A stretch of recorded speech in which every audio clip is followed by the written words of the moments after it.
You were born at 2:47 a.m. in the royal wing of King Faisal Specialist Hospital in Riyadh.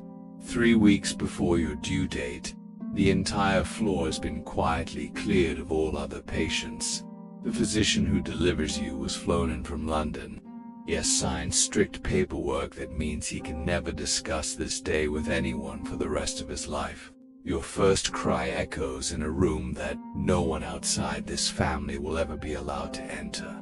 Your father is the Crown Prince and Prime Minister of Saudi Arabia, the man the world calls MBS. By the time you take your first breath, he is already the most powerful figure in the Middle East and one of the most watched men on the planet. Your great-great-grandfather rode into this desert on horseback in 1932 and declared a kingdom. The throne has passed through 3 generations to reach your father, and when it moves again, it will move to you. You are handed to a woman who is not your mother, she is your nanny. You will have 4 of them working in rotating shifts, so that you are never left unattended for even a single hour of your early childhood. You didn't choose any of this, but from the moment you arrive, you are not just a child. You are the future of a kingdom, and the kingdom has already decided exactly what that future must look like.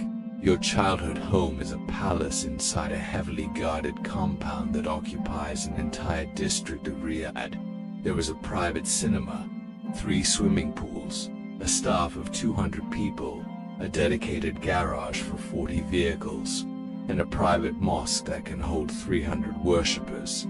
This is not unusual for your family. This is simply Tuesday.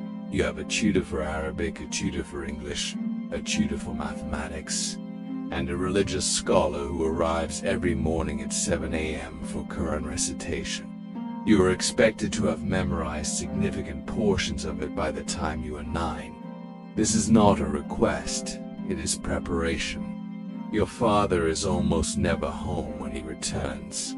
The entire house changes. Security doubles. Advisors appear in the hallways. Men with earpieces stand outside every door. You'll learn to read his arrival not by sound, but by the sudden shift in atmosphere. When he does sit with you, his attention is total and slightly unnerving. He asks questions with the focus of a man conducting a high-level briefing. He remembers everything you say. You are 7 years old and already aware that your father's attention is a resource that entire governments compete for. And tonight, it is on you. You try hard to be worth it. You always try to be worth it. You are 6 years old the first time you appear publicly beside your father. A formal ceremony in Riyadh. You wear a crisp white thobe with sharp creases. Photographers capture every moment before you even leave the compound. The next morning, the photograph appears in 3 newspapers. Every caption calls you the son of the Crown Prince. You cannot read yet, but your nanny shows you the picture. Something complicated flickers across your face, not quite pride, not quite fear. It is the first time you understand that your existence is public information. At school, you attend a private academy where your security detail occupies its own room. Your teachers have all been background checked. Your classmates are other royal children and the sons of powerful ministers. The hierarchy is never spoken aloud, but everyone feels it in subtle ways. Who waits for whom? Who enters first? Whose driver parks closest to the door? You sit at the very top of that unspoken ladder. You did nothing to earn it. You will spend the rest of your life trying to figure out what that unearned place actually requires of you. You are 11 years old in November 2017 when your father orders the arrest of 200 princes, ministers, and businessmen are detained at the Ritz-Carlton Hotel in Riyadh. Hundreds of billions of dollars change hands in settlements. Cousins you once played with at family gatherings simply disappear. Uncles who used to sit near the center of power now sit nowhere at all. The board is rearranged overnight, and when it is finished, your father stands at the absolute center of everything. No one explains this to you directly. You are only 11, but you watch the adults around you change their behavior. And with the sharp intelligence of a child raised in rooms where power is the weather, you understand. Your father did not share power.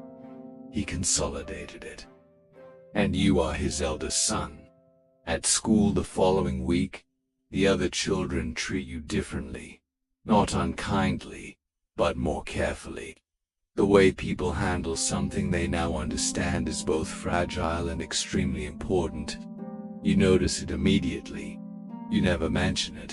You simply file it away with everything else you have already learned not to say out loud. You are sent to study abroad in your mid-teens, not because your family particularly loves Western education, but because your father understands that the next king of Saudi Arabia must be able to sit across from any leader in the world and hold the room. Your security detail occupies a rented property 2 streets away. Your fellow students know exactly who you are within 24 hours. Some approach you with manufactured casualness, some avoid you entirely. A small number treat you like a real person, and you keep those people close for the rest of your life. You study harder than almost anyone expects. Not to prove you are smart, but because you have watched your father prepare obsessively for every role he has ever held. He reads every brief, outworks everyone in every room, and turns the room into his own. You have no other template for what serious effort looks like. You call home every week. The conversations are short and structured. Your father asks about your studies, your schedule, and your observations of the people and institutions around you. He is gathering data. So are you. You're more alike than either of you has ever said out loud.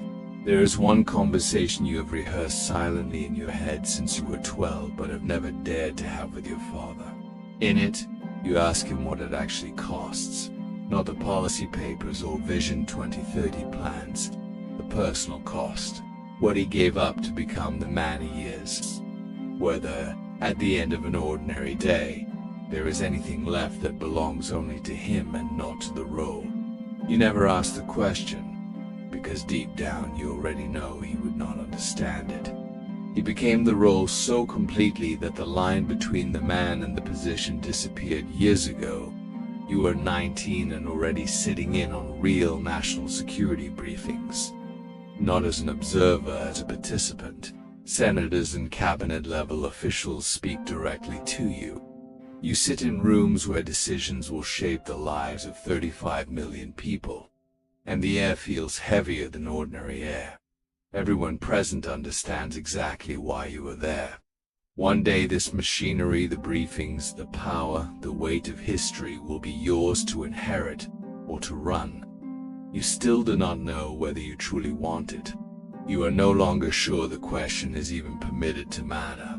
You have been prepared for this role since the private hospital wing was cleared for your birth. You have been photographed, studied, assessed, and measured your entire life.